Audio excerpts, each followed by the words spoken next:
InsyaAllah kita mula dengan Ummul Quran. Al-Fatihah. A'udzubillahi minasyaitonirrajim. Bismillahirrahmanirrahim. Alhamdulillahi Rabbil Alamin. Ar-Rahmanirrahim. Maliki yaumiddin. Iyyaka na'budu wa iyyaka nasta'in. Ihdinas siratal mustaqim. Siratal ladzina an'amta 'alaihim ghairil maghdubi 'alaihim waladdallin. Amin. A'udzubillahi samil 'alim minasyaitonirrajim. Bismillahirrahmanirrahim. Innal hamdalillah nahmaduhu wa nasta'inuhu wa nastahdi wa nastaghfiruh wa na'udzu billahi min shururi anfusina wa min sayyiati a'malina may yahdihillahu fala mudilla lahu wa may yudlil fala hadiya lahu. Ashhadu an la ilaha illallah wahdahu la syarika lah wa ashhadu anna Muhammadan 'abduhu wa rasuluh. Qala rabbi shrah li sadri wa yassir li amri wahlul 'uqdatam min lisani yafqahu qawli. Rabbi zidni 'ilman amma ba'd. Assalamualaikum warahmatullahi wabarakatuh. Dan salam sejahtera kepada yang bukan beragama Islam. Alhamdulillah, pertama-tama kita bersyukur pada Allah Subhanahu wa ta'ala. Dengan izin Allah kita diberikan kesempatan pada malam ini untuk sama-sama kita bertemu dalam satu majlis bersama-sama dengan sahabat-sahabat dan sahabiah kita dari Ansar Johor. Dan Alhamdulillah kita bersama-sama pada malam ini untuk membincangkan beberapa perkara yang insya-Allah mudah-mudahan dapat manfaat kepada kita. Marilah sama-sama kita memulakan majlis kita dengan kita mentajdidkan syahadah kita. Kita memperbaharui ikrar kita, janji kita kepada Allah Subhanahu wa taala, iaitu kita mengucap dua kalimah syahadah, insya-Allah. Dan mudah-mudahan kita bayangkan dalam hati kita, kita bayangkan dalam hati kita satu perasaan bahawa kita mahu bersama-sama dengan an'am ta'alaihim, kumpulan an'am ta'alaihim, mereka yang diberikan nikmat oleh Allah. Dan kita ingin mengisytiharkan dalam diri kita, bukan saja kita mengucap dua kalimah syahadah, tetapi kita ingin bersama-sama dengan golongan yang mendapat nikmat, iaitu nikmat iman Islam, nikmat perjuangan iman dan Islam, nikmat bersama dengan Rasulullah sallallahu alaihi wasallam. Dengan itu kita syahadah yang pertama, kita minta kepada Allah, mudah-mudahan ya Allah jadikanlah amalan kita ni amalan yang tertingkat imannya, tertingkat taat. Dan kemudian kita mohon kepada Allah supaya Allah SWT memperkuatkan lagi perjuangan kita dengan Allah memperkuatkan diri kita. Jadi dalam syahadah yang kedua tu kita minta Allah kuatkan diri kita dengan iman, Islam, ihsan, taqwa, insya-Allah. Dan syahadah yang ketiga kita minta ya Allah terimalah amalan kita, walaupun amalan kita penuh dengan perkara yang tidak sepatutnya, dengan ikhlas yang kurang, dengan ihsan yang kurang dan sebagainya. Bismillahirrahmanirrahim. Bismillahirrahmanirrahim. Bismillahirrahmanirrahim. Asyhadu an la ilaha illallah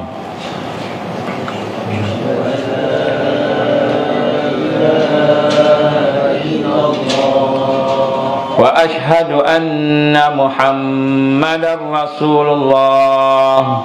Wa asyhadu anna Muhammadar Rasulullah. Asyhadu an la ilaha illallah. Asyhadu an la ilaha illallah. Wa asyhadu anna Muhammadar Rasulullah. Asyhadu anna Muhammadar Rasulullah.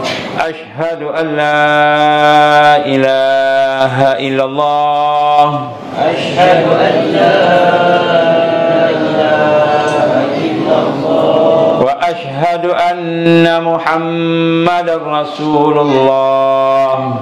Asyhadu anna Muhammadar Rasulullah. Alhamdulillah. Allahumma shalli ala sayyidina Muhammad wa ala ali sayyidina Muhammad kama shallaita ala sayyidina Ibrahim wa ala ali sayyidina Ibrahim wa barik ala sayyidina Muhammad wa ala ali sayyidina Muhammad kama barakta ala sayyidina Ibrahim wa ala ali sayyidina Ibrahim fil alamin innaka Hamidum Majid. Alhamdulillah. Alhamdulillah, pertama kita sekali lagi mengucapkan syukur pada Allah SWT. Kita mohon pada Allah, ya Allah, berkatilah, rahmatilah majlis pada malam ini. Ya Allah, berilah hidayah-Mu, taufikmu, ya Allah. Janganlah jadikan kelemahan kami, keaiban kami, kehinaan kami, dosa kami, kelalaian kami, kemalasan kami. Janganlah ya Allah jadikan kehinaan-kehinaan yang ada pada kami itu menghalang hidayah-Mu, taufikmu, rahmatmu, barakahmu, ma'unah dan karamahmu, ya Allah. Jadikanlah program pada malam ini lebih baik daripada mana-mana program yang terbaik. Ya Allah, ampunilah kelemahan kami. Alhamdulillah, kita syukur pada Allah diberikan kesempatan pada malam ini. Kita nak mulakan dengan satu peringatan untuk mempersiapkan diri di akhir zaman ini. Tidak hanya cukup dengan prepping fizikal, tetapi yang lebih penting nombor satu ialah mesti ada pengisian. Inilah yang digambarkan oleh Rasul sallallahu alaihi wasallam, bagaimana dalam hadisnya, dan saya nak bacakan apa yang Allah SWT perintahkan kepada kita dalam surah Al-Imran ayat 186. A'udzubillahi minasyaitonir rajim. La tublawunna fi amwalikum wa anfusikum wa la tasma'unna minal ladzina utul kitab min qablikum wa minal ladzina asyraku adzan katsira wa in tasbiru wa tattaqu fa inna dzalika min azmil umur. Min azmil umur. Ini surah Al-Imran. Allah menggambarkan tentang fitnah. Demi sungguh-sungguh kamu pasti diuji pada harta benda dan diri kamu, dan sungguh-sungguh kamu akan mendengar daripada orang yang telah diberikan Alkitab sebelumnya, iaitu daripada orang-orang daripada Bani Israel, Nasara, Yahudi, dan juga daripada kalangan orang Islam sendiri yang diberi kitab.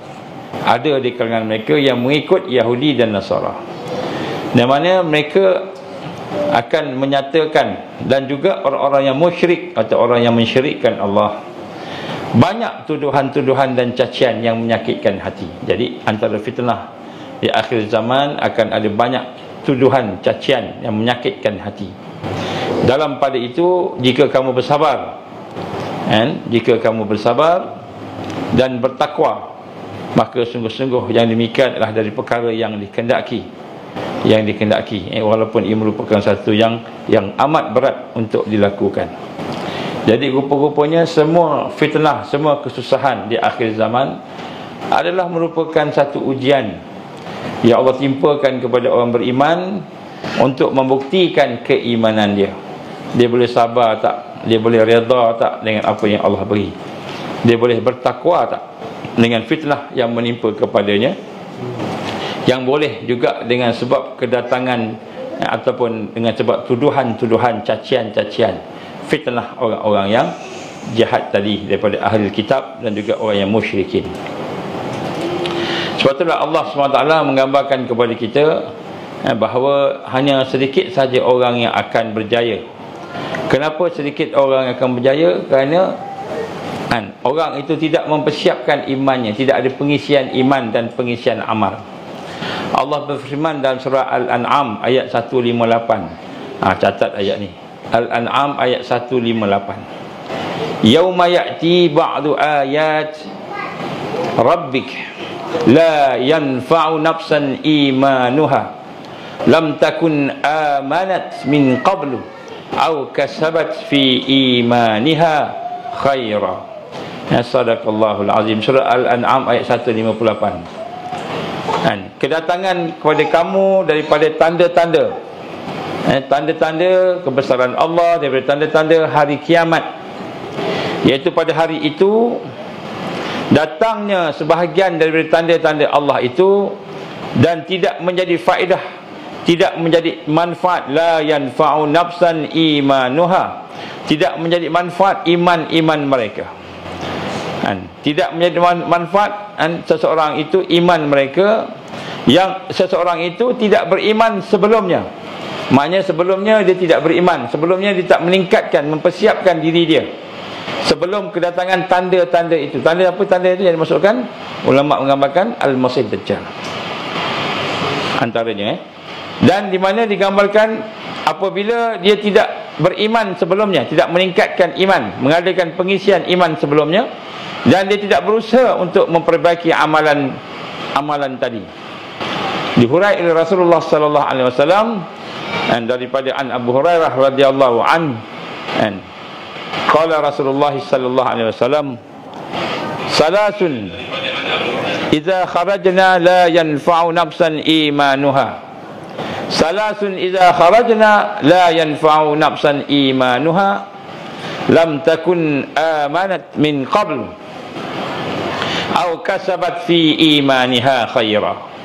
3 perkara yang apabila keluar 3 ini tidak akan memberi manfaat akan iman seseorang itu yang sebelumnya mereka tidak beriman, sebelumnya tidak ditarbiyah, dan juga sebelumnya tidak beramal, berusaha untuk kebaikan kepada iman tersebut.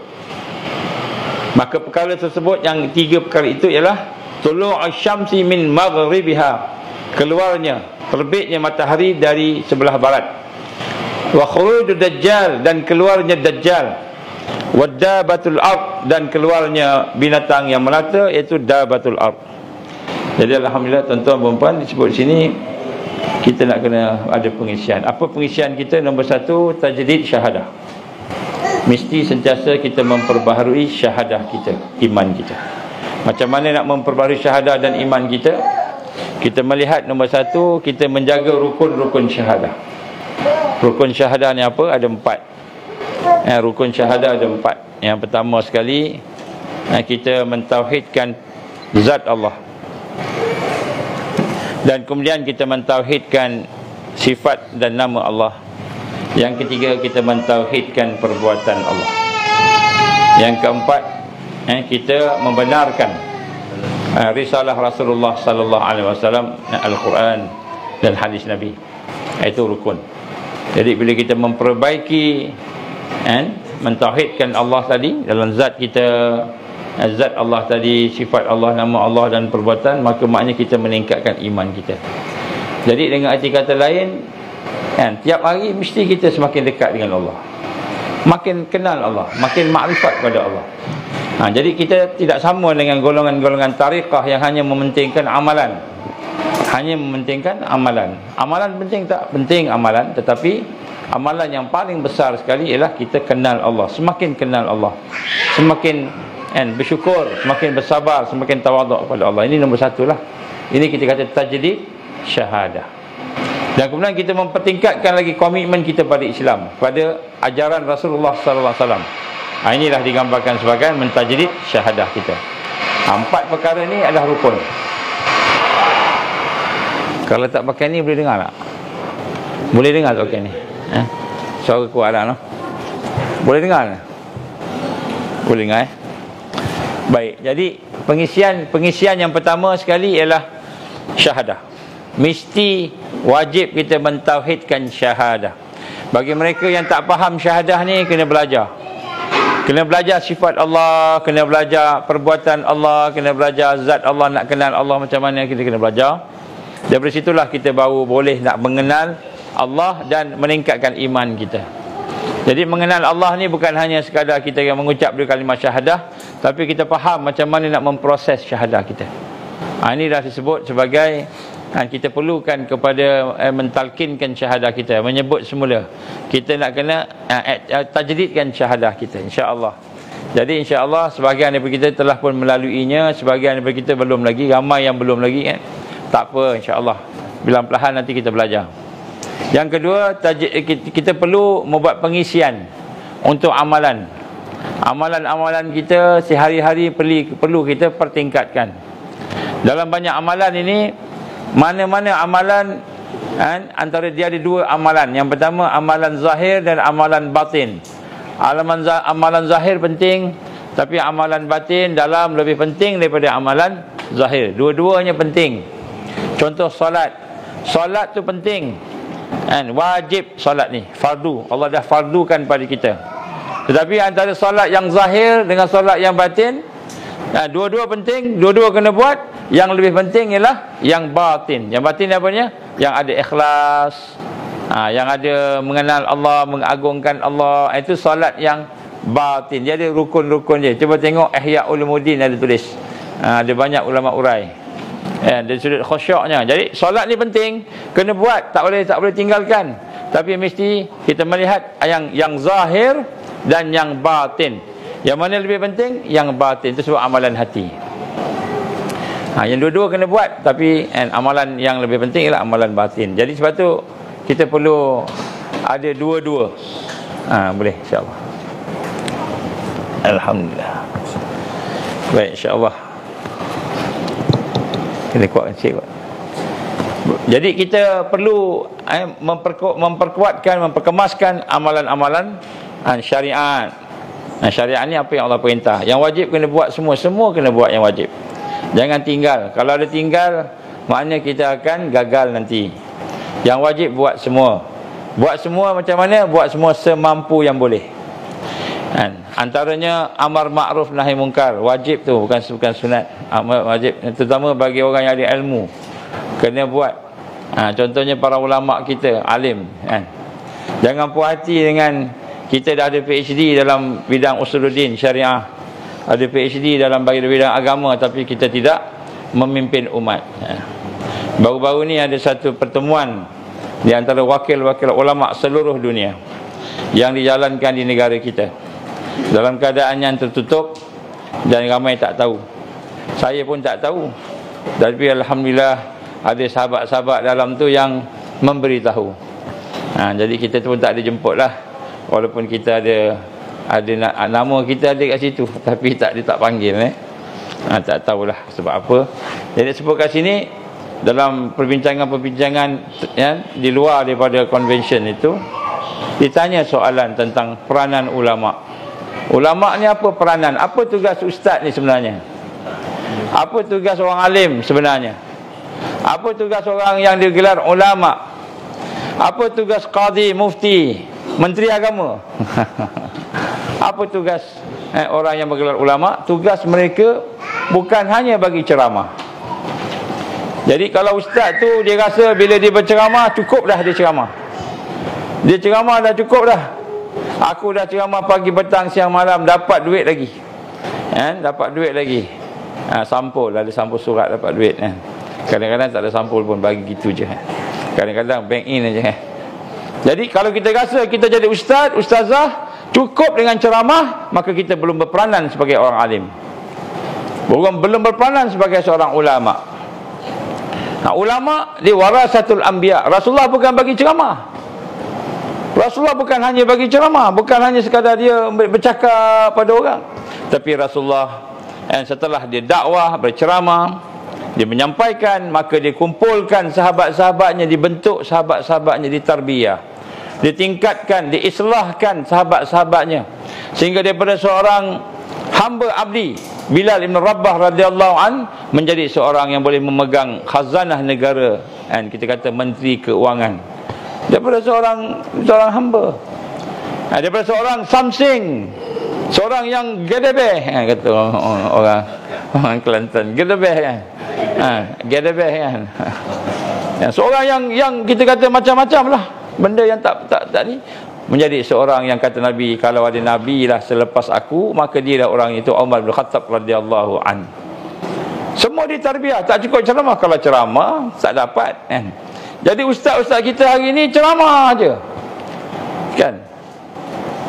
Dai sejuta umat, pencetus ummah, dia cetus saja, dia tak bina ummah. Cetus saja. Boleh menyasyid, boleh bersejajar, boleh berpantun, boleh berlawak, boleh berlakon. Ada ustaz boleh berlakon sekarang, jadi hero lagi, kan? Jadi sebenarnya ilmu yang ada pada kita bukan hanya sekadar untuk ceramah, berlakon, untuk kita mengajar, tapi ilmu sebenarnya warasatul anbiya ialah kita hendaklah memimpin ummah, membina ummah, kekuatan ummah. Baru ulama berperanan. Kalau tidak, dia hanya jadi orang yang jalan tunduk, langgar tiang, terpijak jubah jatuh, sesembam, mengajar, tetapi dia tidak membina dan memimpin ummah. Bila dia tidak membina dan memimpin ummah, dia bukan warasatul anbiya. Dia hanyalah merupakan warasatul profesor, doktor-doktor yang ada di universiti, yang boleh bercakap, boleh berceramah, tapi tidak boleh membuat dan melaksanakan apa yang dicakap dan diceramahkan.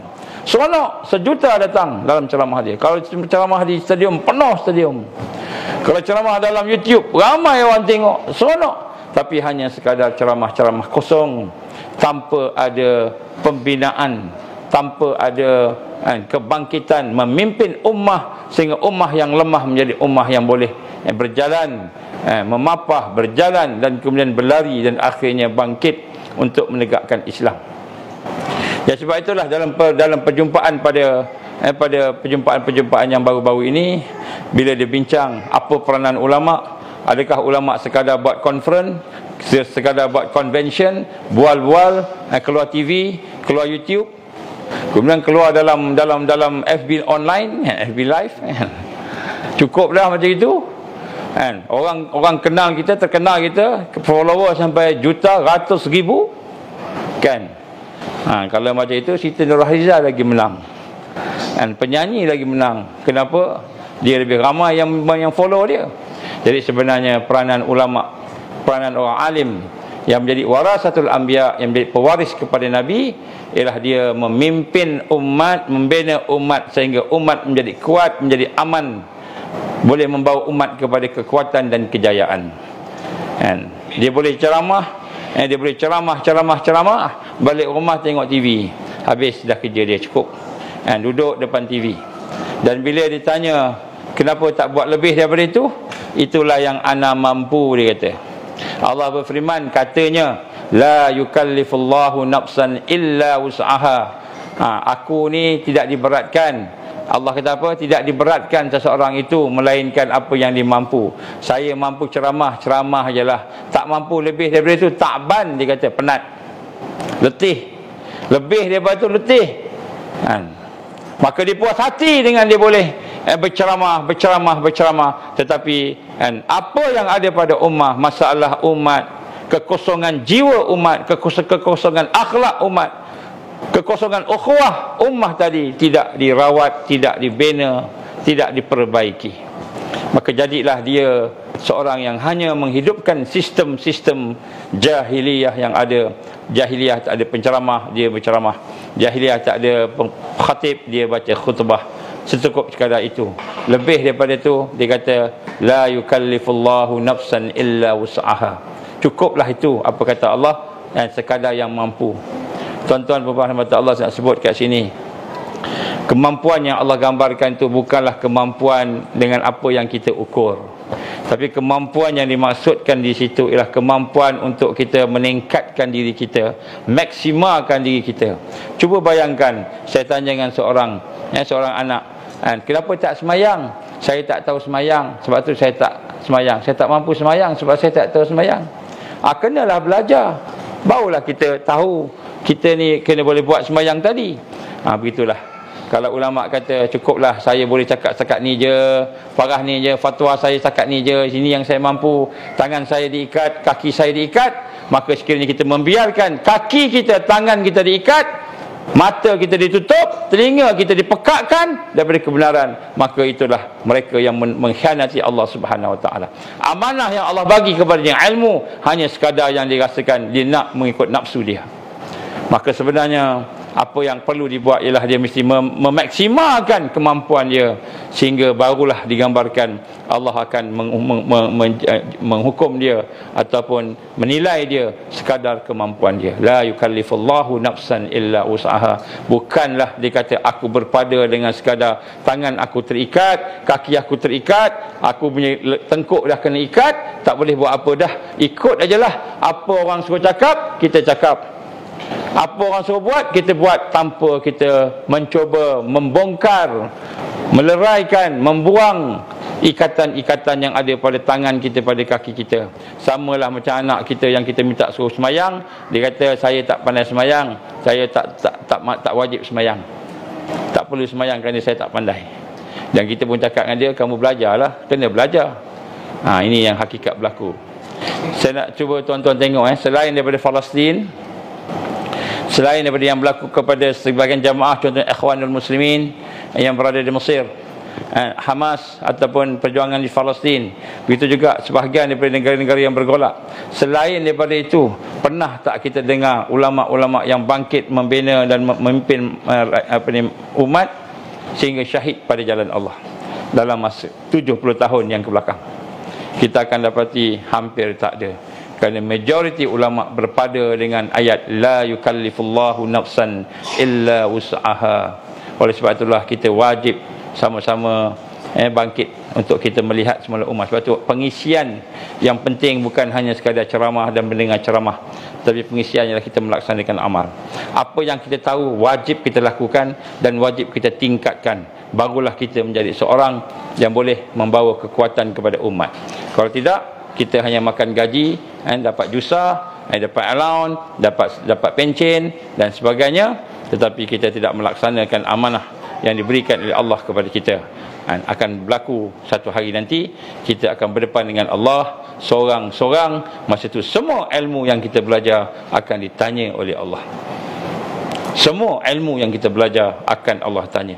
Semua masalah yang berlaku pada umat yang kita tak selesaikan, yang kita biarkan, akan Allah tanya, kenapa hamba-hamba aku, anak-anak murtad pada zaman kau menjadi alim, menjadi ulama, tetapi engkau hanya membiarkan saja. Ramai anak-anak kita murtad, ramai anak-anak kita tak sembahyang.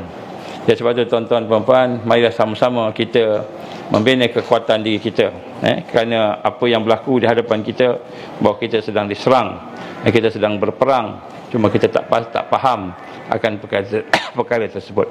Dan sekiranya kita lihat tentang tajuk yang kita sama-sama nak bincang pada malam ini, iaitu berkenaan peperangan dunia ketiga, bagaimana halus perancangannya dan penuh dengan tipu daya. Kenapa penuh dengan tipu daya? Kerana kita melihat, kalau kita tengok di dalam apa yang digambarkan oleh perancangan-perancangan musuh itu, mereka sebenarnya mahu melahirkan apa yang digambarkan sebagai raja. Saya akan cerita sekejap lagi.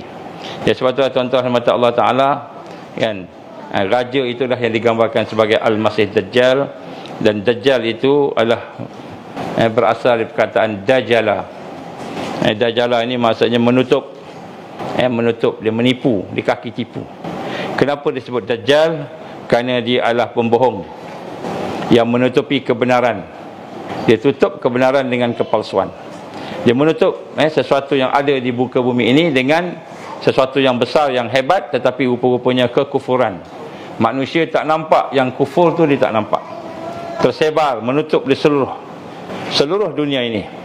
Di Dajjal ini maksudnya ialah dari sudut bahasa menutup akan sesuatu. Juga Dajjal ini sifatnya ialah bersifat al-kazib. Kazib ni apa? Dia mendusta, pendusta, menyembunyikan sesuatu.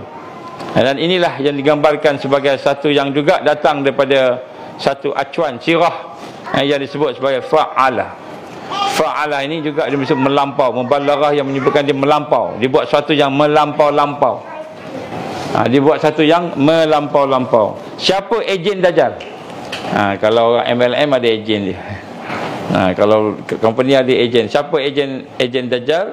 Ejen Dajjal antaranya ialah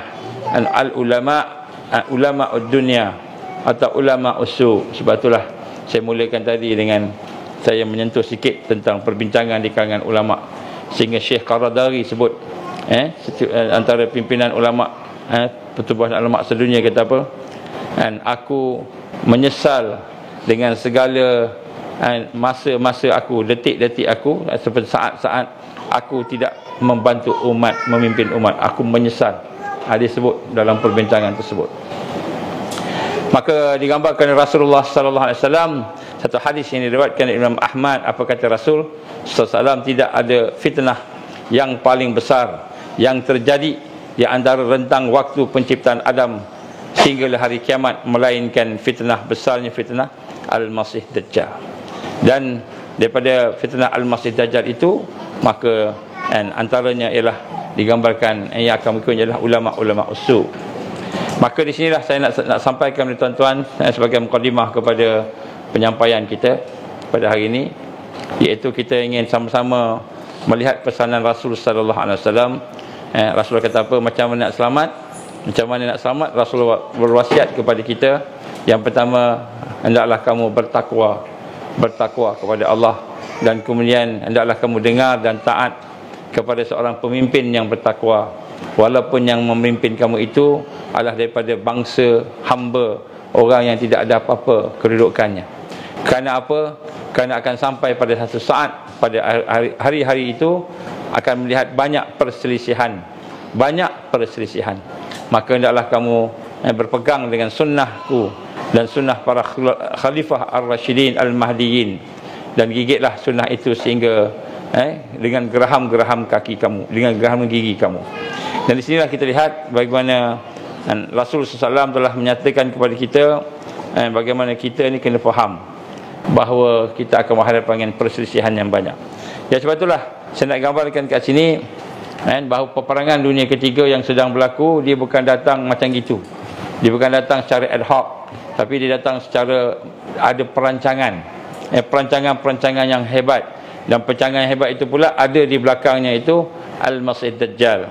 Al-Masih Dajjal. Dan sebab tu hari ini kita lihat dalam sidang media yang dibuat oleh Menteri Kesihatan kita, maka dia kata tentang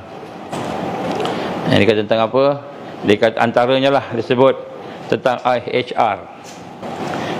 IHR, International Health Regulation. Dia kata apa? Dia kata KJ kita, bukan KJ kita lah, KJ Kementerian Kesihatan. Dia kata IHR masih dalam rundingan dan perbincangan. Dia kata masih berunding, maknanya dia tak tanda tangan lagi lah. Kalau dia tipu, dia tanda tangan juga, tahulah kita macam mana khianatnya dia. Maka dia kata IHR ini masih dalam rundingan, masih lagi perbincangan. Maka katanya ada kelemahan-kelemahan yang telah dikenal pasti. Jadi alhamdulillah sedar juga rupa-rupanya pimpinan-pimpinan WHO itu, rupa-rupanya apa yang dia nak pindah itu ada kelemahan yang telah dikenal pasti. Alhamdulillah. Jadi kita dah beritahu dah beberapa kelemahan-kelemahan itu. Dan kemudian dikata walau bagaimanapun Malaysia sokong untuk melihat semula IHR. Jadi Malaysia nak tengok baliklah IHR ni, dia sokong. Cumanya dikata banyak kelemahan-kelemahan yang ada di sana yang perlu dilihat semula, dan pindaan tersebut kena dilihat oleh semua pihak. Semua pihak, alhamdulillah dimasukkan NGO sekali. Jadi lepas ni kita boleh tengoklah IHR ni secara langsung. Semua pihak kena lihat, dia kata. Dan dikata Amerika dan Rusia ada cadangan terhadap IHR. Amerika pun ada pindaan, Rusia pun ada pindaan. Masih belum ada perkara yang dimutamatkan setakat ini. Alhamdulillah, ini berita yang baik. Jadi kebimbangan kita yang akan ada berlaku tanda tangan dan persetujuan daripada Malaysia berkenaan pindaan-pindaan IHR itu, alhamdulillah tidak berlaku. Kenapa? Sebenarnya tidak ada mandat lagi daripada pihak kabinet. Kabinet tak bagi mandat lagi. Bila kabinet tak bagi mandat, tak boleh sign lah.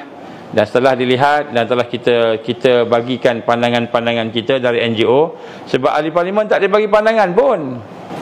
Ada dengar YB mana-mana cerita pasal IHR? Ada dengar? Setakat ni saya tak ada dengar. Tapi alhamdulillah NGO kita, NGO yang kecil-kecil ni yang cakap IHR ni apa, akhirnya dapat sampailah kepada mereka. Dan alhamdulillah ni kejayaan yang Allah izin berlaku kepada kita semua. Allah telah mengizinkan doa-doa kita, IHR tidak ditandatangani oleh KJ. Ini dicakap yang cakap dengan buat belum tahu. Kita tengok macam mana. Jadi dia kata tak ditandatangani, dan dia kata dia akan melihat semula apa yang ada, kerana dia bersangkutan dengan isu-isu kedaulatan negara. Alhamdulillah.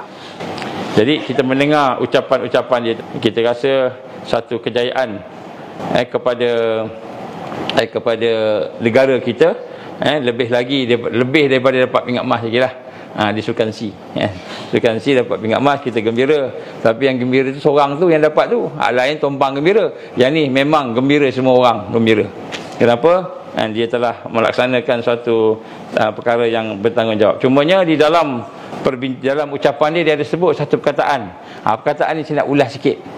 Apa perkataannya? Dia kata we have to build back better plan. Build back better plan. Jadi apa bendanya build back better ni? Build back better plan. Jadi build back better plan ataupun build back better agenda ini adalah satu ucapan yang dimulakan oleh Presiden Joe Biden. Joe Biden bukan orang Melayu, orang Amerika. Namanya Biden, tapi nama Biden tu dia tiru kita agaknya. Jadi dia telah berucap pada tahun 2021 berkenaan dengan dia kata kita kena, we need to build back better plan. Build back, build ni membina. Semula satu perancangan yang baru. Dan bila kita tengok, bukan dia sahaja rupanya orang berucap, ramai orang berucap. Termasuklah Prince Charles pun berucap, banyak orang berucap. Dan apa yang dimaksudkannya, rupa-rupanya yang dimaksudkan itu adalah satu, and it was a legislative framework proposed by United States of America. Jadi sebenarnya Build Back Better Plan ini adalah satu perancangan, satu agenda yang bersangkut paut dengan bagaimana kita mahu melakukan sesuatu secara legal, secara mengikut undang-undang, dan secara yang boleh dikuasai dengan sepenuhnya. Maka di sinilah kita lihat antaranya digambarkan, dialah di Amerika, the American Rescue Plan, nak menyelamatkan, perancangan untuk menyelamatkan Amerika. Jadi kalau pencuri cakap, pencuri dengan senjata, dengan dia punya kekuatan datang rumah kita, Assalamualaikum. Waalaikumsalam. Siapa kamu? Saya ni pencuri. Kenapa kamu datang? Saya nak menyatakan bahawa saya nak menyelamatkan rumah kamu daripada mencuri. Kita percaya tak? Macam itulah kurang-kurangnya. Dia kata, kita tahu dia pencuri, dia dah declare dah, saya ni pencuri. Dia declare apa? Saya bersama dengan Israel, saya menyokong Israel, saya membantu pada Israel. Israel yang mana? Israel yang bunuh umat Islam, tangkap umat Islam, rampas tanah, nak runtuhkan Baitul Maqdis. Israel ni yang contoh kita sebut kan. Dah cakap dah declare dah. Tapi dia kata saya nak menyelamatkan Masjidil Aqsa kan. Kalau dia pencuri, saya pencuri, saya memang nak curi rumah kamu ni, dengan pistolnya, dengan rantainya, dengan semua sekali, siap dengan dia punya senjata semua. Dia datang rumah kita, dia ketuk-ketuk, kita tak buka lagi, bawa jengah. Dia kata, Assalamualaikum, saya ni pencuri, saya sebenarnya nak tolong jaga rumah kamu, bukalah pintu. Contoh macam itu. Jadi kalau kita ada orang yang macam itu, kita kena berhati-hatilah. Jadi inilah plan yang digambarkan sebagai the Build Back Better Plan, Build Back Better Agenda. Dan ini sebenarnya adalah the Great Reset. Tapi kita tak faham, kita tak perasan. Kita rasa okey, tak ada apa, okey, nampak okey. Rupa-rupanya dia ada perancangan ni. Macam mana mereka menipu kita? Tuan-tuan, saya nak sebut satu-satu. Saya sebut satu-satu. Sebenarnya dia mempunyai satu perancangan yang hebat, yang saya nak bacakan dekat sini, berkenaan dengan apa yang telah mereka sebut, apa yang mereka kata, macam mana mereka melakukan perancangan-perancangan ni sehingga peperangan ni kita tak nampak sebagai satu peperangan. Yang pertama sekali, tuan-tuan dan puan-puan Allah, perancangan mereka, plan mereka, strategi mereka ialah membina kumpulan-kumpulan rahsia, secret society. Itu nombor satu. Sebab tu disebut secret society. Apa secret society ni?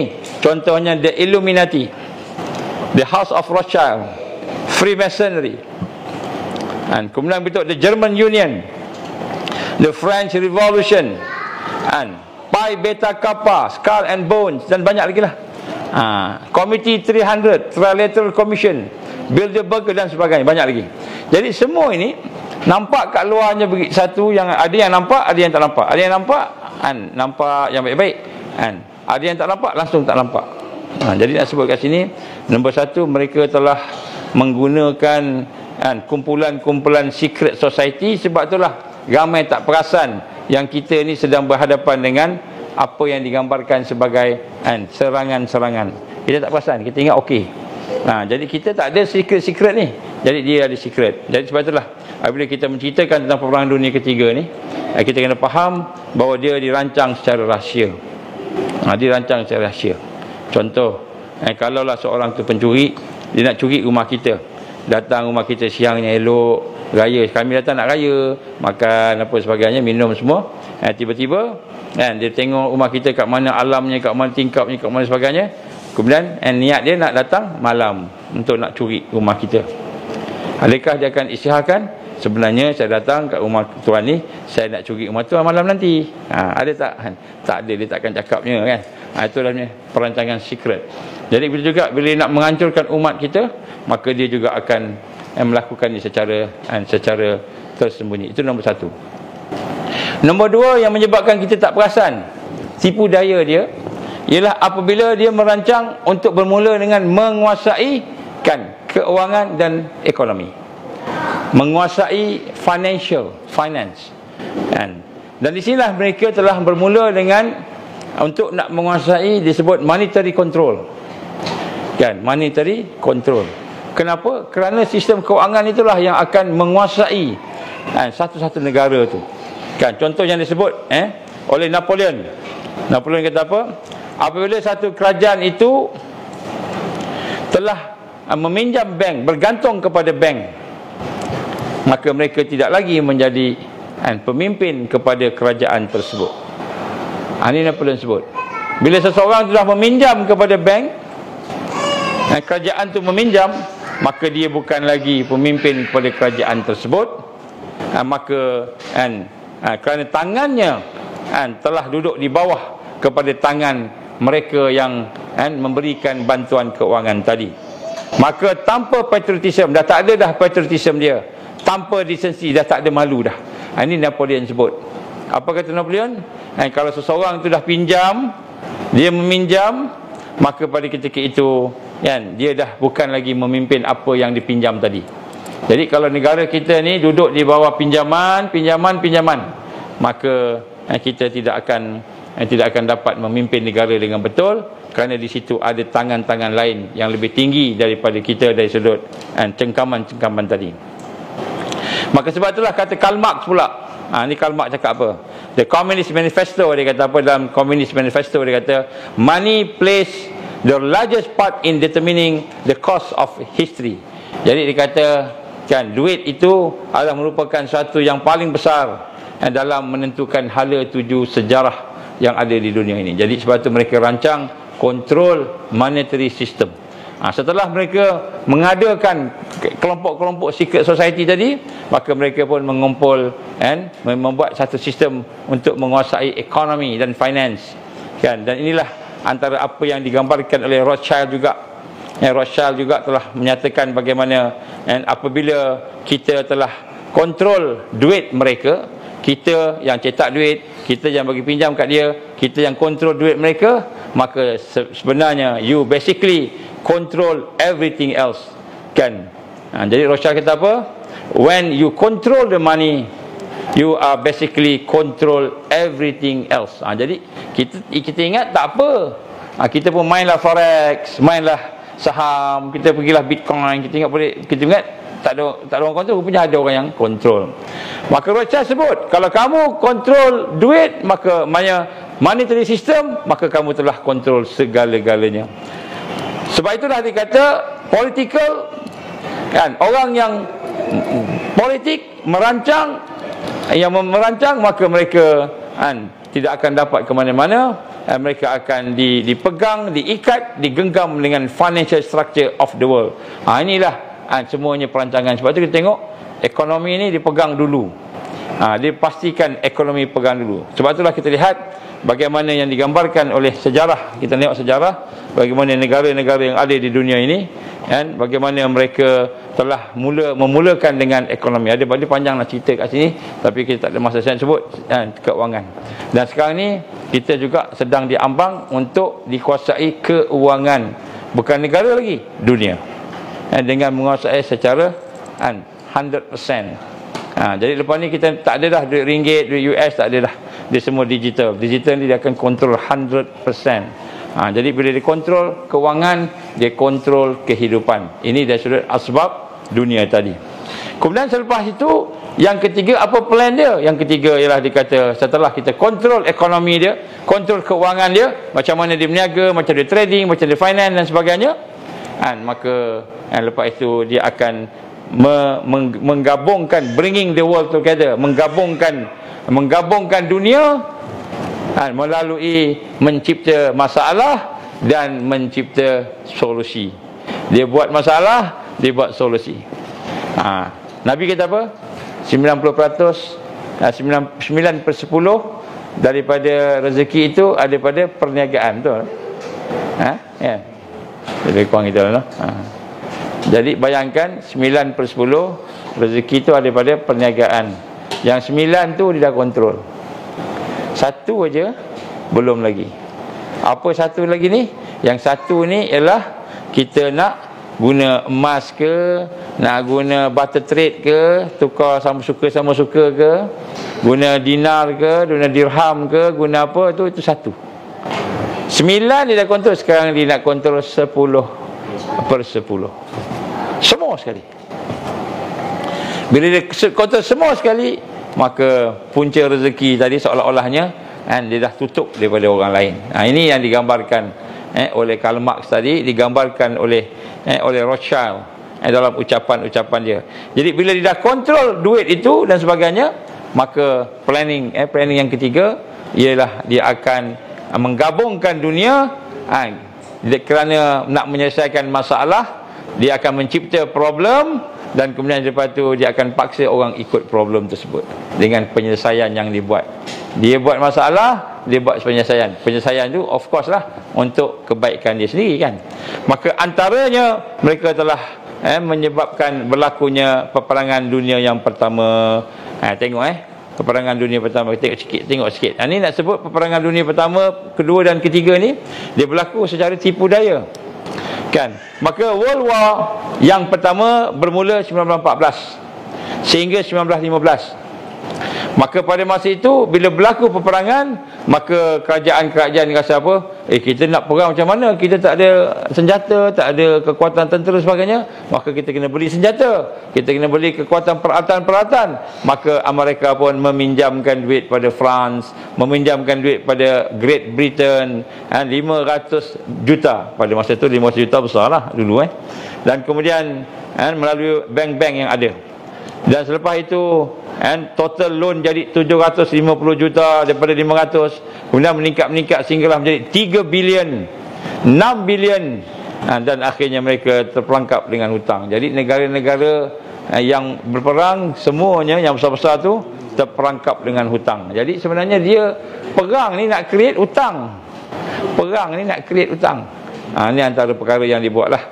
Dan kita lihat di dalam peperangan dunia pertama, contohnya Rockefeller, dia telah untung daripada peperangan itu 200 juta dolar. Daripada itu dia sudah untung 200 juta dolar. 200 juta dolar dulu bukan sekarang. Baik. Jadi kita lihatlah, maka negara-negara mulalah dalam keadaan tertindak, tertekan dengan kewangan dan sebagainya. Maka di situlah berlakunya tycoon, toke-toke, kita kata syarikat-syarikat mula menguasai sebuah negara.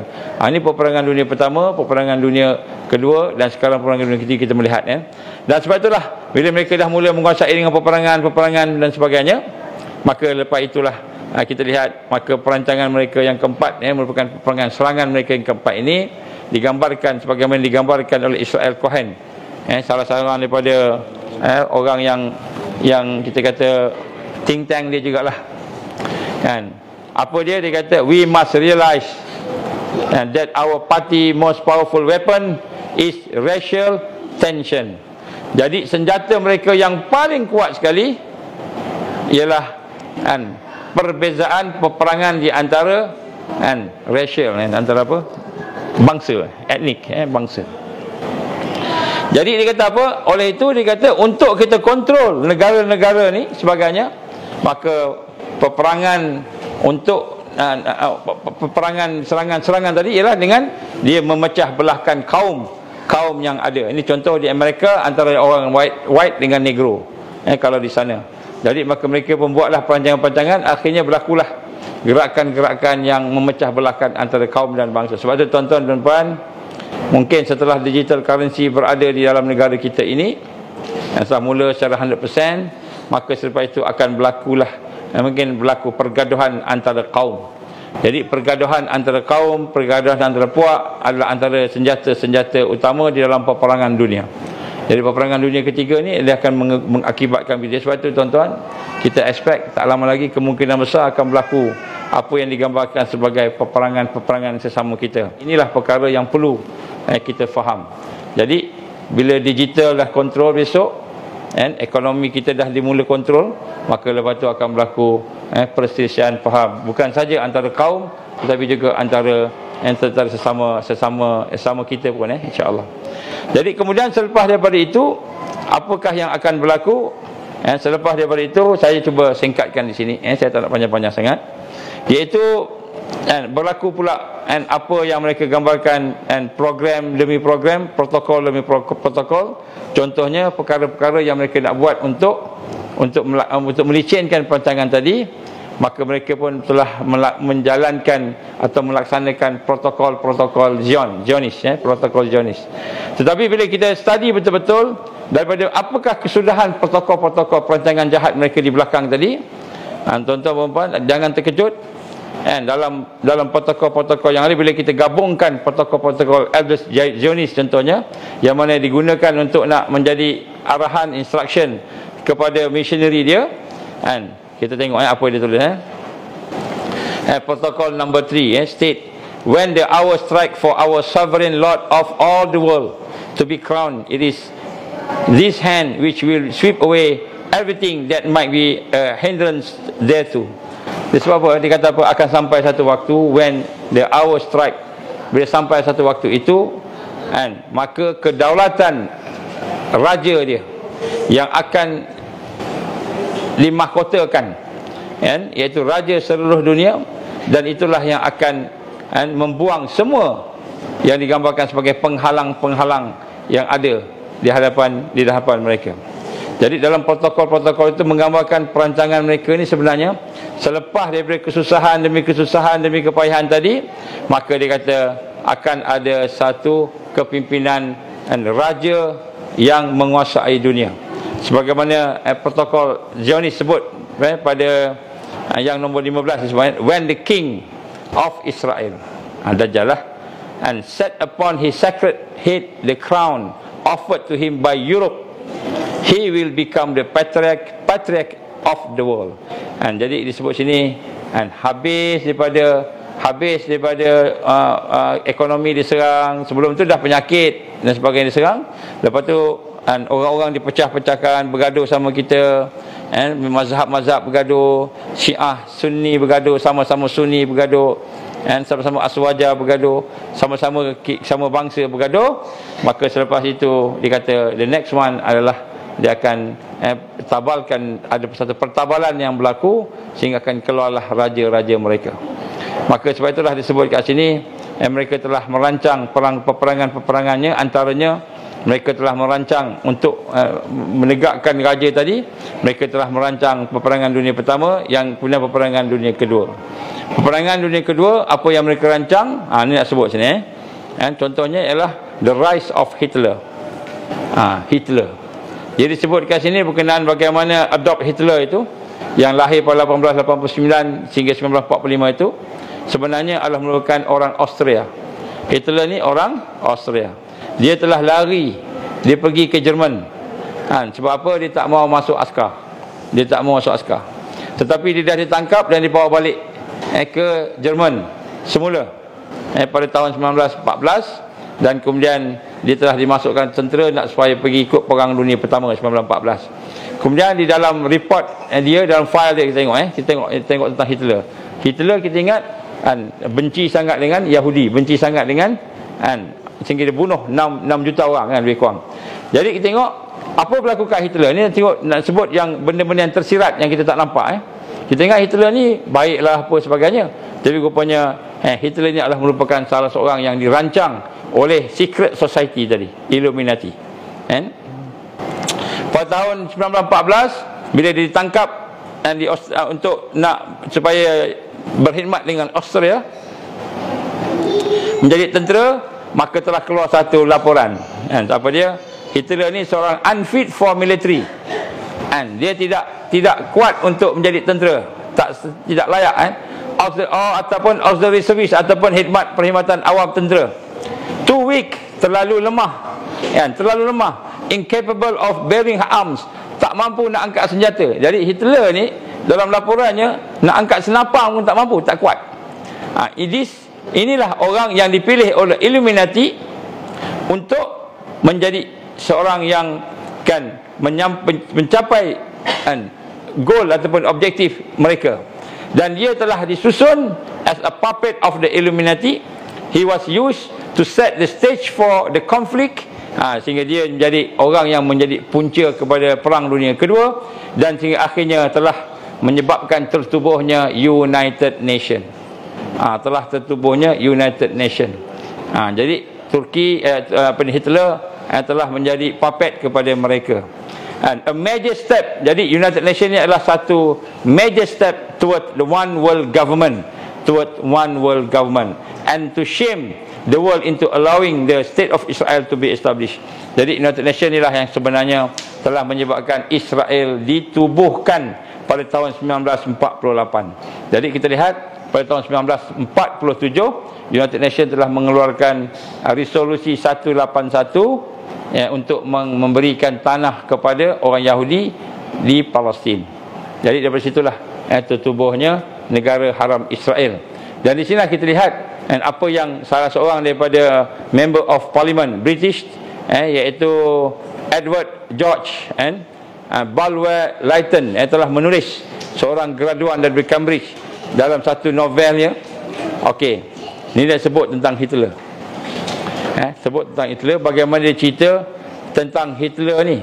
Hitler ni dia kata kan dia adalah merupakan suku kaum daripada White Aryan yang telah seolah-olahnya menguasai dunia, berpengaruh, telah melahirkan Nazi, pergerakan Nazi dan sebagainya.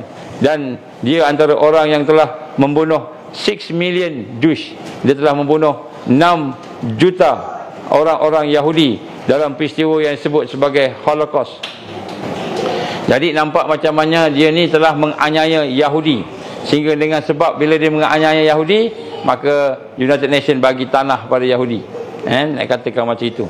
Maka kita lihat ditulis oleh seorang yang bernama Walter C. Langer, telah menulis satu buku berkenaan The Mind of Adolf Hitler. Diceritakan tentang apa yang ada di dalam fikiran Hitler. Jadi Hitler ni, macam mana kita kata Hitler boleh bunuh 6 juta Yahudi, seolahnya dia benci kat Yahudi, sehingga ada keterangan daripada kawan-kawan kita kata Yahudi kata apa, Hitler nak bunuh semua Yahudi, tapi dia tinggalkan sikit je untuk kita, supaya kita bunuh, dia kata itu. Jadi Hitler ni tolong orang Islam lah, begitu kurang lebih. Dia sebut kat sini, rupa-rupanya dalam otak dia, dalam kepala dia, Hitler ni bukan seorang yang benci dengan Yahudi, tetapi seorang yang rapat dengan Yahudi. Seorang yang rapat dengan Yahudi. Contoh, ketika dia muda lagi, ketika dia masih lagi bajik pemuda, remaja, dia seorang yang berkawan rapat dengan penjual-penjual seni Jewish, yang mana dia telah ditolong oleh orang-orang Yahudi itu untuk memberi kepada dia lukisan-lukisan. Dia ni minat lukis. Antara kegemaran Hitler ni dia lukis. Dia bagi watercolor, dia bagi macam-macam lah, sebab Hitler ni miskin.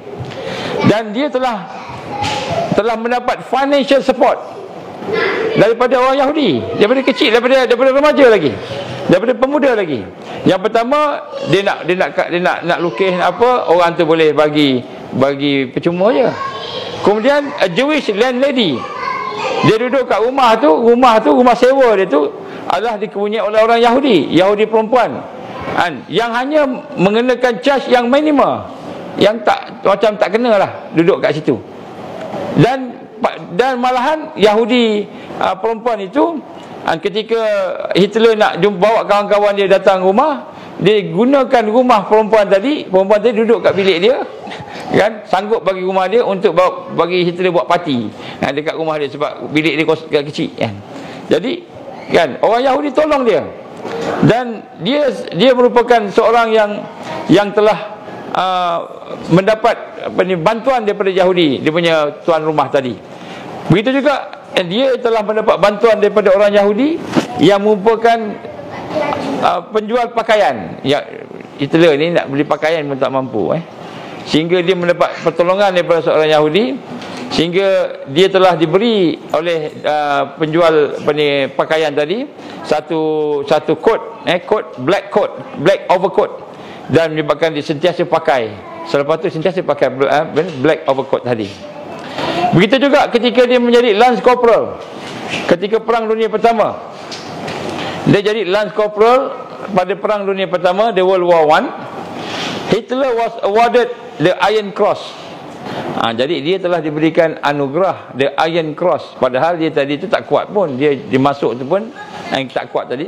A rare honor for a soldier of such a low rank, yang mana tak pernah orang yang Lance Corporal dapat award, and first and second class Iron Cross. Dia tak boleh dapat apa-apa sepatutnya, tetapi apabila dia telah mendapat jawatan itu pada masa itu, maka dia telah naik pangkat dan sebagainya. Dan bila tengok siapakah yang memberikan jawatan-jawatan tinggi tadi supaya dia naik tadi, iaitu seorang General Regiment Adjutant, iaitu Hugo Gutmann, seorang Yahudi. Jadi yang naikkan dia pangkat dalam tentera pun seorang Yahudi juga. Kemudian akhirnya sampailah dia menjadi Führer, ataupun ketua yang jahat, yang zalim, tyranny. Jadi Hitler telah hired a Jewish man. Hired a Jewish telah menggajikan dia telah menggajikan seorang Yahudi sebagai pembantunya untuk masak, untuk jadi tukang masak dia. Sehingga satu ketika ada seorang kawan dia kata, suruh buang je lah Yahudi ni. Dia marah pada kawan tadi tu, kan? Dia marah pada kawan. Dia sayang dengan Yahudi. Hitler ni sayang dengan Yahudi. Malahan Dr. Edward Bloch adalah merupakan seorang doktor medical, a Jewish physician. Jadi rupanya Hitler punya family doctor pun seorang Yahudi. Dia percaya kat Yahudi ni.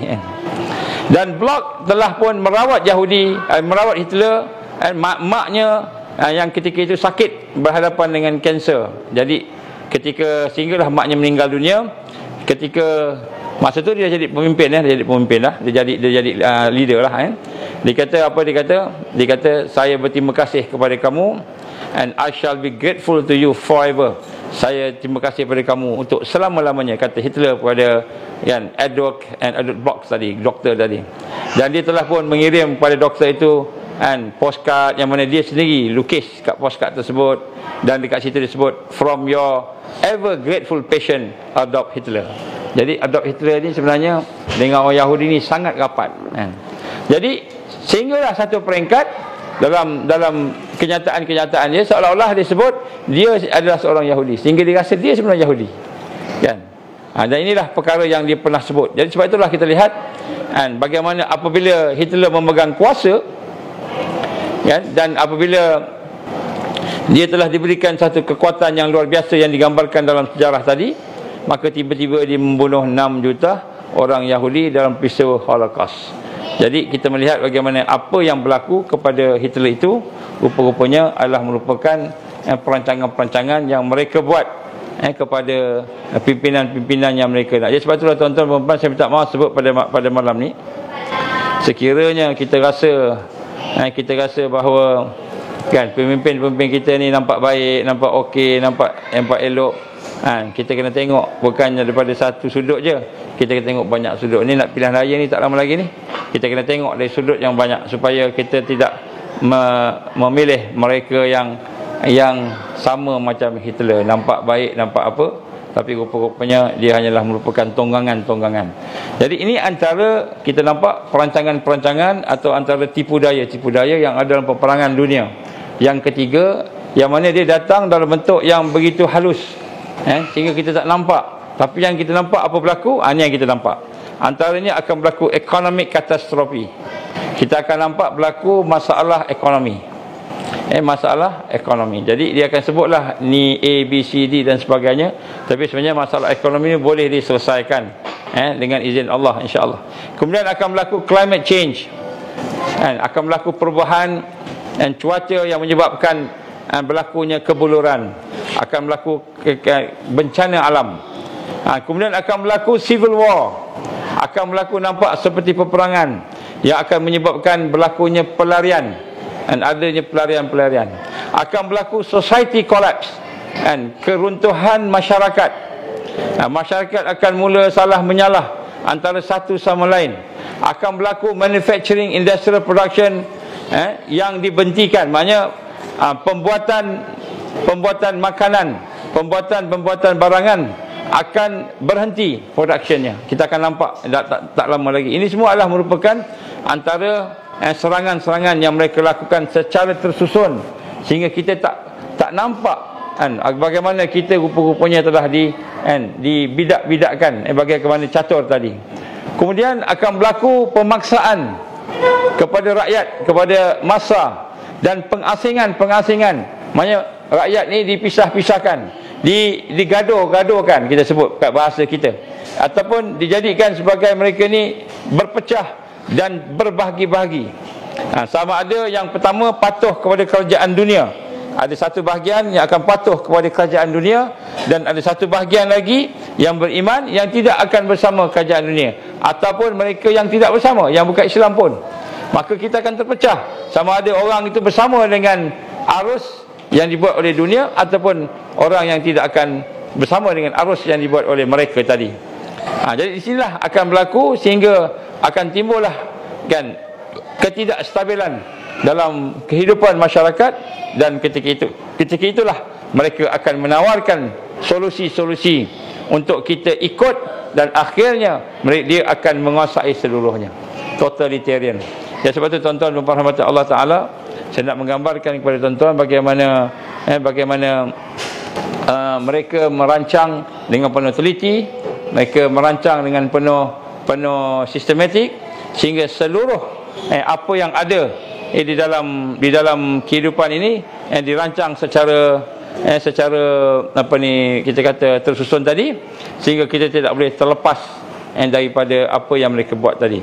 Dan di sinilah sebagaimana yang digambarkan Dr. Richard Day, salah seorang daripada orang yang telah mendedahkan juga kisah-kisah perancangan dalaman ini, yang telah menyatakan bagaimana disebut satu perkataan dia, everything is in place and nobody can stop us now. Everything is in place and nobody can stop us now. And people will have to get used to change. Mereka akan ikut apa yang kita nak. Dan di sini kita lihat bagaimana ada berbeza antara the real and the stated goal. Apa yang mereka nak yang tersirat, dan apa yang mereka gambarkan. Jadi kita lihat antara perancangan-perancangan yang ada pada mereka ini cukup teliti, cukup halus, sehingga menyebabkan ramai yang akan terpengaruh dan akan berada dalam keadaan mengikut mereka. Jadi apa yang kita kena buat, tuan-tuan? Ini perkara yang paling penting sekali. Tapi perkara ini kalau kita nak bincang, dipanjangkan sikit lah, nak sebut sini. Dan apa yang kita perlu buat, yang pertama sekali, tuan-tuan mata Allah, bila kita berada dalam peperangan, hendaklah kita sedar bahawa kita sedang berperang. Kita tak akan menang kalau kita tak tahu kita sedang diserang. Orang masuk, pencuri masuk dalam rumah kita, kita ingat yang masuk tu anak kita, kita ingat yang masuk tu saudara kita. Kita duduk kat bawah, kita relax aja. Atau kita duduk kat atas, kita relax. Dia duduk buat macam-macam kat bawah. Dia ambil TV lah, dia ambil peti ais lah, dia ambil duit lah, dia perkosa anak kita lah sebagainya. Kita dalam bilik, kita ingat bising-bising tu anak kita bising-bising. Rupanya kita sedang dirompak, rumah sedang disamun, dirompak. Jadi satu, kita akan tewas apabila kita tidak faham, tidak sedar, dan kita tidak mengetahui bahawa kita ini sebenarnya sedang diserang. Diserang dengan perancangan yang begitu rapi. Perancangan yang begitu rapi. Ada banyak rujukan-rujukan yang tuan-tuan boleh ambil, boleh dapat untuk baca dan tengok balik, kaji dengan sendiri, tengok. Yang pertama, kita mesti sedar bahawa kita sedang berada dalam keadaan diserang, nombor satu. Yang kedua, tuan-tuan mata Allah, apabila kita berada dalam keadaan diserang, mana sebenarnya kita dalam kesusahan. Walaupun kita boleh makan, boleh minum, boleh bekerja, boleh buat apa sahaja yang kita nak buat pada hari ini, tapi rupa-rupanya kita berada dalam keadaan yang cukup susah. Kalau yang kita rasa senang ni, kalau tak perang, kita akan lagi senang lagi. Saya bagi satu contoh. Hari ini kita boleh makan lagi, boleh beli ikan, boleh beli telur, boleh beli ayam dan sebagainya. Itu pun kita berebut-rebut nak beli ayam. Ayam pukul 8 dah habis dah. Kena pergi awal contohnya. Kalau pergi ke supermarket nak beli ayam organik, dia kata satu keluarga paling kuat boleh ambil 2 ekor disebut. 2 ekor maksima boleh ambil. Satu ekor tu ambil, satu ekor tu biasa, 2 ekor tu maksima. Jadi sekarang ni dah mula ada sekatan-sekatan. Itu siapa yang nak belilah. Tapi kita masih lagi boleh makan ayam, masih lagi boleh makan telur, boleh makan nasi, boleh pergi sana sini, boleh berjual beli, boleh, masih lagi boleh. Kita kata oh tak apalah, biasalah, susah sikit-sikit. Rupa-rupanya sekiranya kita tidak diserang, tidak disusun dengan penyusunan-penyusunan jahat tadi, maka rupa-rupanya hidup kita akan lebih baik daripada yang ada pada hari ini. Lebih baik lagi. Kan? Mungkin hari ini kalau anak-anak nak sekolah, nak pergi sambung belajar ke universiti, terpaksa ambil loan, ambil pinjaman hari ni lah. Kan? Kalau kita tidak berada dalam diserang ekonomi kita, dikuasai ekonomi kita, dikontrol ekonomi kita, anak-anak kita mungkin belajar daripada tadika sampailah universiti, percuma. Kalau kita tidak diserang dengan pemimpin-pemimpin yang korup yang ada pada kita pada hari ini, contohnya pemimpin yang korup, maka sudah tentulah hasil negara tidak akan hilang, habis. Tapi rupanya mereka rancang adanya kerajaan dalam kerajaan, adanya perancangan jahat mereka yang very halus, yang kita tak nampak tipu dayanya. Maka inilah keadaan hidup kita yang ada pada hari. Sebab itulah tuan-tuan mata Allah, kan, akan sampai satu masa anak kita nak beli makan pun tak ada duit dah, kan? Tak ada duit dah, kecuali duit yang mereka bagi. Kita nak beli makan, nak beli minum, beli susu anak, tak ada duit kecuali duit yang mereka bagi, sebagai Universal Basic Income, UBI. Dia akan bagi sampai peringkat bila dah penuh dengan kesusahan, hutang yang tinggi, yang banyak, negara hutang dengan sana sini banyaknya, maka kita dah tak boleh nak bayar hutang. Masa tu dia akan tawarkan solusinya, semua hutang dihapuskan, kami akan bagi kamu duit dalam bentuk digital, 3,000 unit ke, 3,000 ringgit ke setiap satu kepala dan sebagainya. Boleh makan, boleh minum dan sebagainya, tetapi adalah syarat-syaratnya.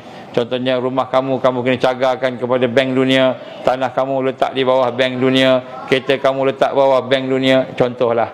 Jadi sebab ni boleh makan lagi, boleh hidup lagi.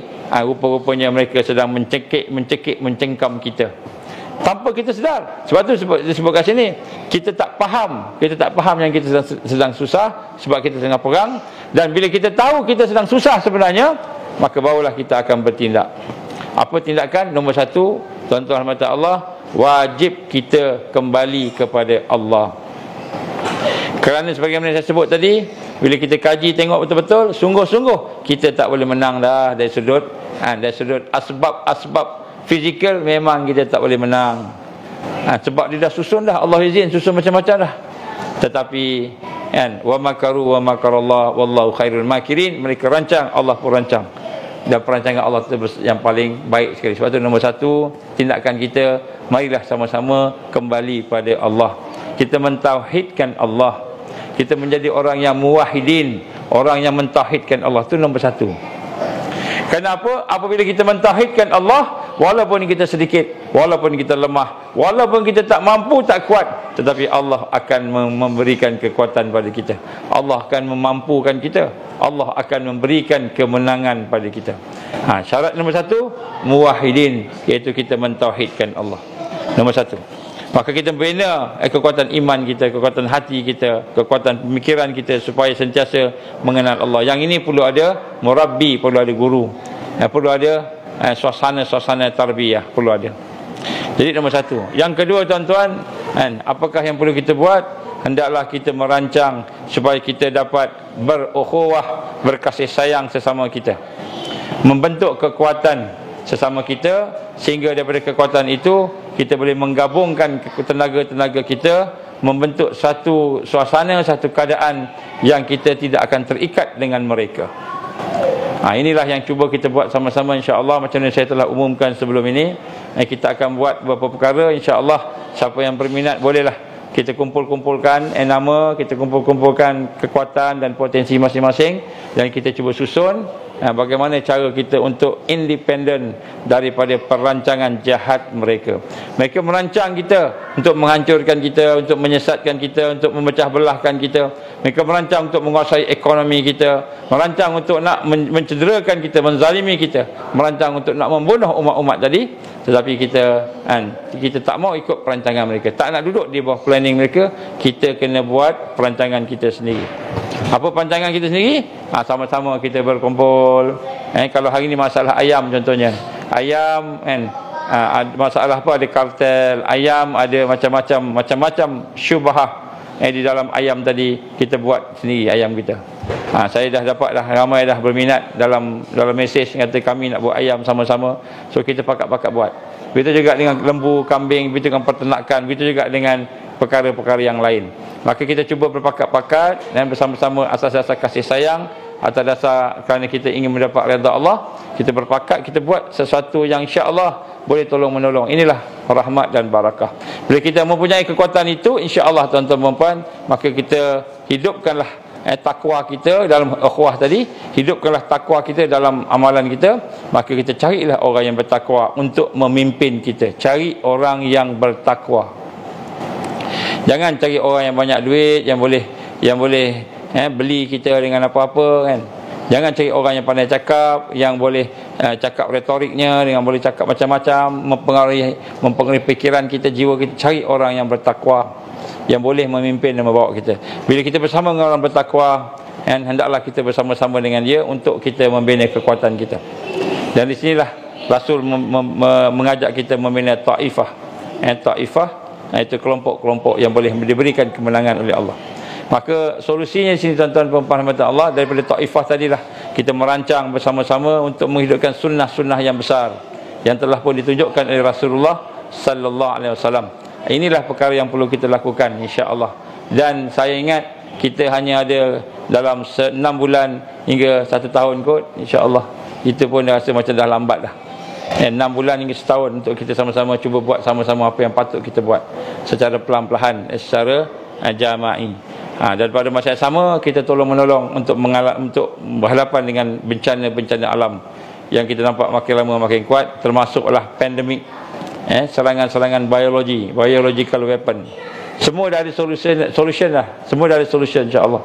Cumanya hendaklah kita bersama-sama. Ini secara ringkas. Secara ringkasnya solusi dah ada. Cumanya cara detailnya insya-Allah mungkin kita akan bincang dalam bentuk yang lebih kondusif lagi, lebih tertutup lagi. Kita bincang sama-sama supaya kita dapat mempraktikkannya secara yang lebih tersusun, insya-Allah. Jadi untuk ringkasan di sini kita nak sebut bahawa apabila dia kata we build sesuatu yang better, dia sebut apa tadi?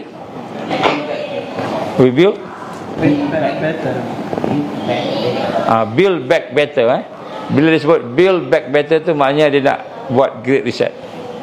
Great reset maknanya dia nak buat apa? Dia nak buat total control ke atas manusia. Siapa dia? Itu dah digambarkan Al-Masih Dajjal. Bila sebut Al-Masih Dajjal ni, orang sains kata mana ada Dajjal ni. Tak apalah. Kalau tak nak percaya tak apa, tapi jangan kita bergaduh pula. Kalau pandangan kita tak sama dengan pandangan orang yang kita dengar, tak apa kita berlapang dada. Tapi yang penting kita buatlah apa yang yakin, dan kita kena faham bahawa al-haq dan batil sentiasa bertembung, insya-Allah. Itulah insya-Allah sebanyak pada hari ini sebagai satu perkara yang saya cuba respon daripada apa yang digambarkan oleh yang berhormat KJ. Kita sebut yang berhormat lah ini.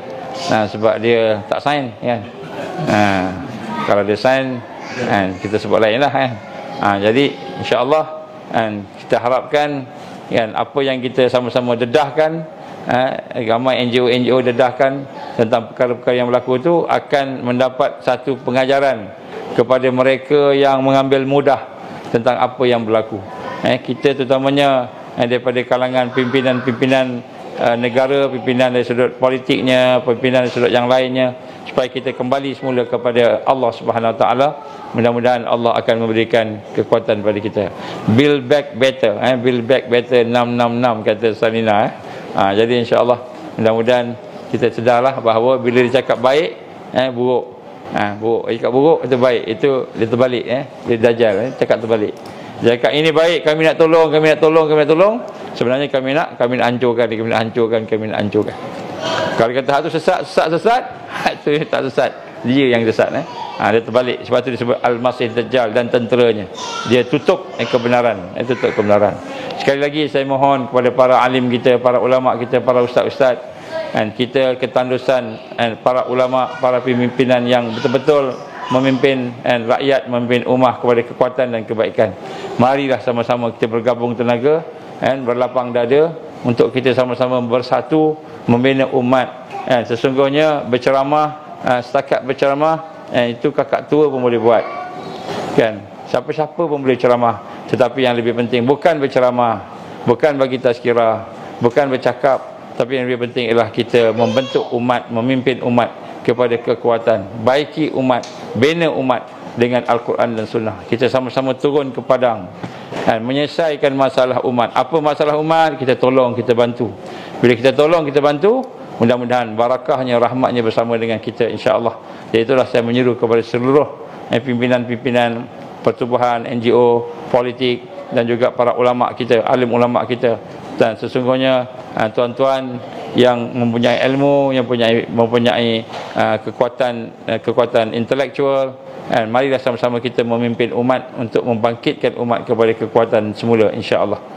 Jadi insya-Allah untuk kita sebagai satu note yang terakhir, saya nak menyatakan sini salah satu daripada perkara yang kami bincang-bincang, saya dapat tahulah perbincangan di kalangan para alim ulama kita baru-baru ini yang berlaku di negara kita, daripada pertubuhan ulama sedunia, daripada wakil-wakil daripada gerakan Islam dan sebagainya lah yang ada dalam musyawarah tersebut.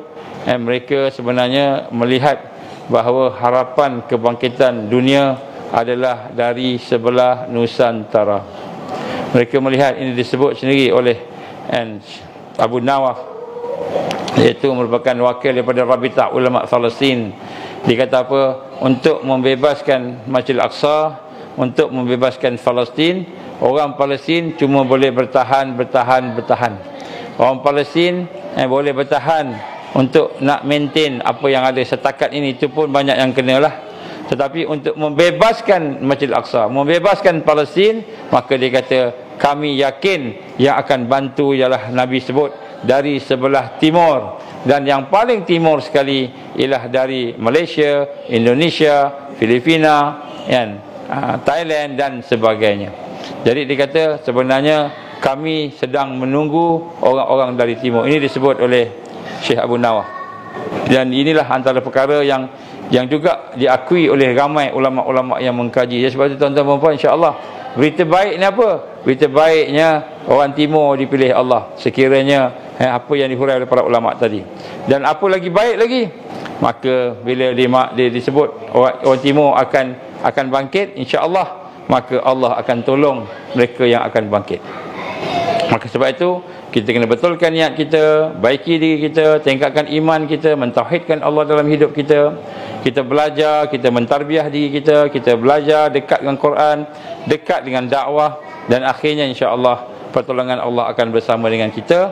Kita akan membantu membebaskan Masjidil Aqsa, dan bila kita dapat membebaskan Masjidil Aqsa, insya-Allah kita akan membebaskan seluruh dunia daripada segala benda-benda yang kita nampak pada hari ini, yang macam-macam ni kan. Tiba-tiba ada monkeypox lah, ada macam-macam chicken pox lah dan sebagainya. Jadi kita insya-Allah mudah-mudahan bila kita melihat akan hajat dan harapan para ulama yang ada tu, menyatakan bahawa insya-Allah kebangkitan dari sebelah sini, maka insya-Allah marilah sama-sama kita mendoakan, berdoa supaya Allah masukkan kita dalam kelompok-kelompok yang membawa kepada kemenangan Islam, insya-Allah. Aku li qouli hadza astaghfirullahalazim li wa lakum. Insya-Allah saya minta maaf sekiranya apa yang saya sampaikan yang mungkin tak sampai dan sebagainya. Mudah-mudahan Allah ampunkan kelemahan kita, mudah-mudahan Allah berikan kekuatan pada kita untuk memperbaiki kelemahan kita. Mudah-mudahan Allah berikan kekuatan untuk beramal dan istiqamah dengan amalan yang ikhlas, yang kuat, insya-Allah. Kita sama-sama berdoa kepada Allah. A'udzubillahi minasyaitonirrajim. Bismillahirrahmanirrahim. Alhamdulillahirabbil alamin, wassalatu wassalamu ala asyrafil anbiya'i wal mursalin wa ala alihi wa sahbihi ajma'in. Allahumma innaka ta'lamu anna hadhil qulub qad istamat ala mahabbatik wa taqat ala ta'atik wa tawahadat ala da'watik wa ta'ahadat ala nusrati syari'atik. Fasik Allahumma rabitataha wa ajimuddaha wa hdiha subulaha wa amla'aha binurikal ladzi لا يخبو واشرح صدورها بفيض الإيمان بك وجميل التوكل عليك وأحيها بمعرفتك وأمتها رشاد في سبيلك يا الله إنك نعم المولى ونعم النصير.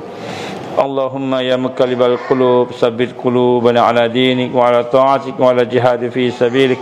لا إله إلا أنت سبحانك إنا كنا من الظالمين. ربنا أتمم لنا نورنا واغفر لنا إنك على كل شيء قدير. ربنا لا تزغ قلوبنا بعد إذ هديتنا وهب لنا من لدنك رحمة إنك أنت الوهاب. ربنا هب لنا من أزواجنا وذرياتنا قرة أعين واجعلنا للمتقين إماما. اللهم يسر لنا أمورنا يا الله يا حي يا قيوم برحمتك نستغيث يا الله يا حي يا قيوم لا إله إلا أنت يا الله يا حي يا قيوم يا ذا الجلال والإكرام. اللهم اجعلنا من المؤمنين حقا اللهم اجعلنا من المتقين حقا اللهم اجعلنا من المحسنين اللهم اجعلنا من المقربين اللهم اجعلنا من الواسلين اللهم اجعلنا من العارفين يا الله اللهم اجعلنا من المحبين اللهم اجعلنا من الصديقين والشهداء والصالحين اللهم اجعلنا من المهديين. ربنا آتنا في الدنيا حسنة وفي الآخرة حسنة وقنا عذاب النار. ربنا تقبل دعاءنا إنك أنت السميع العليم وتب علينا يا الله إنك أنت التواب الرحيم. وصلى الله على سيدنا محمد وعلى آله وصحبه وبارك وسلم. سبحان ربك رب العزة عما يصفون والسلام على المرسلين والحمد لله رب العالمين. سبحانك اللهم وبحمدك أشهد أن لا إله إلا أنت أستغفرك وأتوب إليك. بسم الله الرحمن الرحيم والعصر إن الإنسان لفي خسر إلا الذين آمنوا وعملوا الصالحات وتواصوا بالحق وتواصوا بالصبر. وبالله التوفيق والهداية. السلام عليكم ورحمة الله وبركاته.